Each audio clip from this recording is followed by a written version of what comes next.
Colmater les brèches. Nous allons lire un passage dans le livre du prophète Naoum, chapitre 2, verset 1er. Voici ce que déclare le prophète. Le destructeur marche contre toi, garde la forteresse, veille sur la route, affermis terrain. Amen. Ne vous leurrez pas. Vous avez un ennemi, Satan, le tentateur, et il ne lâchera pas facilement prise. Mais si vous lui résistez, il s'éloignera. Mais attention, veillez et restez sur vos gardes. Même Jésus dut faire face à ces assauts répétés. Et ce n'est qu'après l'avoir tenté de plusieurs manières que le diable s'éloigna de lui jusqu'à attendre un moment favorable.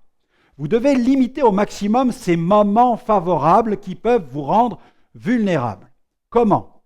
En vous approchant de Dieu, en vous soumettant totalement à Dieu. Approchez-vous de Dieu.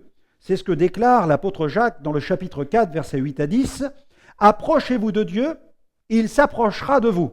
Nettoyez vos mains pécheurs, purifiez vos cœurs, hommes irrésolus.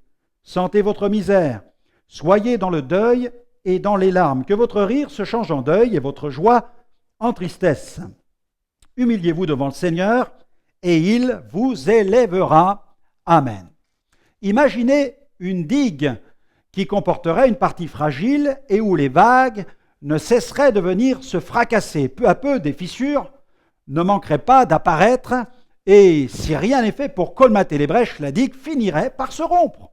Je vous laisse imaginer la suite avec ses conséquences. Il faut donc fortifier, boucher les brèches pour éviter que la digue ne se rompe et que toute l'eau ne s'engouffre par l'ouverture pour provoquer des dégâts considérables. De la même façon, colmatez les brèches dans votre vie.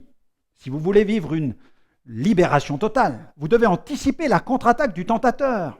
L'apôtre Jacques évoque la fragilité de la nature humaine quand il dit « Chacun est tenté quand il est attiré et amorcé par sa propre convoitise ». Une vie de prière et de vigilance s'impose. Lisez votre Bible. Ayez un culte personnel chaque jour avec Dieu. Les multiples épreuves de la vie, les échecs et les chutes mettent en évidence vos faiblesses. Soyez vigilants. Jésus veillait et il commandait à ses disciples à faire de même. Alors je vous recommande cette prière aujourd'hui. Seigneur, pardonne mon relâchement spirituel. Je me suis endormi et je n'ai pas résisté aux attaques de l'ennemi. Maintenant, je veux colmater les brèches qui sont apparues dans ma relation avec toi.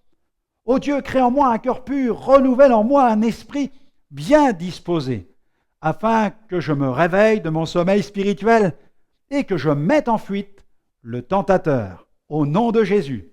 Amen.